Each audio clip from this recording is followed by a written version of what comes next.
This week, a Cold War-era pact, the Intermediate Range Nuclear Forces, or INF Treaty between the U.S. and Russia expired. Both countries accused each other of violating the agreement for years. It was supposed to ban land-based missiles with ranges between 310 and 3,410 miles. Joining me now from Washington, D.C. for more on what this may mean is Jon Wolfsthal, director of the Nuclear Crisis Group, a nonpartisan group dedicated to preventing the use of nuclear weapons. He was formerly senior director for arms control and nonproliferation at the National Security Council in the Obama administration. Jon, in some ways, this is a long time coming. Even the Obama administration was complaining that Russia was violating this treaty as far back as 5-6 years ago.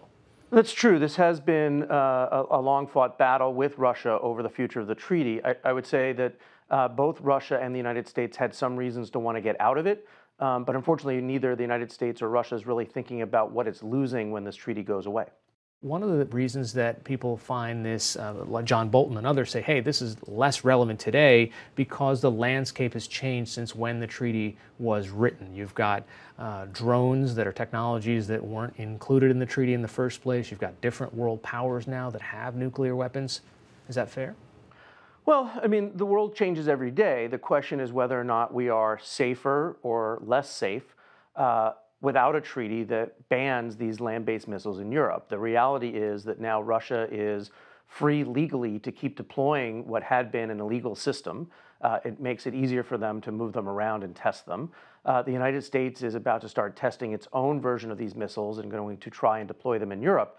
And leaders in Russia, in Europe, and in the United States are going to have less time to make decisions in a crisis or if there's a military incident with these short flight time, fast flying missiles in and around Europe. So if we, the United States, helps, say, for example, NATO countries arm themselves, now what? That raises the potential threat because everyone's on a hair trigger and everyone's got missiles right on the border? Well, actually, European countries were free to build and deploy these missiles on their own if they wanted to. They are not party to the INF Treaty. This was a bilateral agreement between the United States and the Soviet Union. Then some other parties joined when the Soviet Union fell apart. So if France or Poland or Germany wanted to build these missiles, they could have.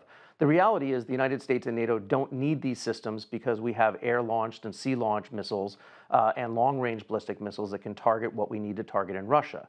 The problem was that Russia no longer saw value in this treaty and cheated on it.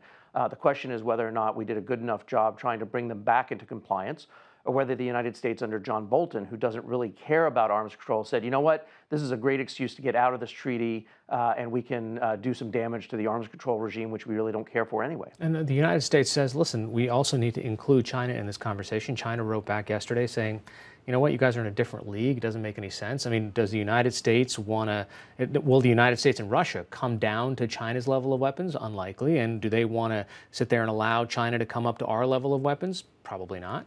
Right. Well, China has had a very small nuclear arsenal for decades, and they show no signs of trying to race to catch up to the United States or Russia. Both the United States and Russia have about 4,000 nuclear weapons each. China has less than 400. So we're 10 times the size of China. They do have intermediate range missiles because their security is related to their near abroad. The chairman or the vice chairman of the Joint Chiefs of Staff has said we don't need land-based missiles in East Asia because we have ship-based and air-based systems.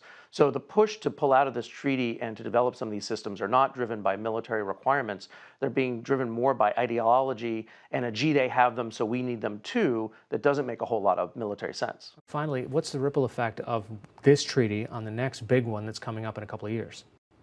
Well, this is, I think, why most people are sort of saving their ammunition over the death of the INF Treaty. We're sad to see it go, but the real target for John Bolton and Donald Trump is the 2010 New START Arms Control Treaty.